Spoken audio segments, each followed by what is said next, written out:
శ్రీ భక్తాంజనేయ స్వామి దేవాలయం కొత్తపేటలో శ్రీ సీతారామచంద్ర స్వామి వారి కళ్యాణ మహోత్సవం అంగరంగ వైభవంగా నిర్వహించడం జరిగింది. అందులో భాగంగా స్వామివారికి మొదట కళ్యాణమూర్తులకు అభిషేకం చేయడం జరిగింది. అర్చక స్వాములు స్వామివారికి పంచామృతాభిషేకాలు మరియు మంగళ స్నాన కార్యక్రమాలు నిర్వహించడం జరిగింది.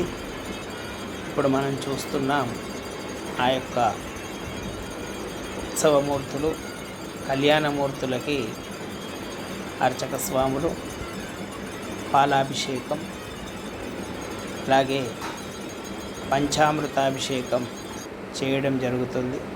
ఆ తర్వాత వధూవరులకు కళ్యాణమూర్తులకు అలంకారము, నూతన వస్త్రాలంకారము,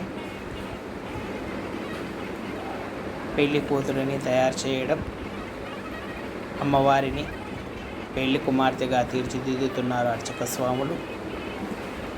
ఆ తర్వాత ఈ యొక్క మంటప ప్రవేశం, కళ్యాణ మంటప ప్రవేశం జరుగుతోంది. ఇప్పుడు మనం చూస్తున్నాం శ్రీ సీతారామ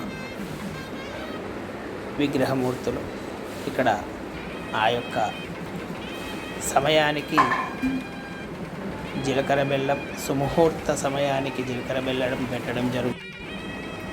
జీలకర్ర బెల్లం తరువాత మాలధారణ కార్యక్రమం, స్వామివారిలో అమ్మవారు ఆశీర్వచనం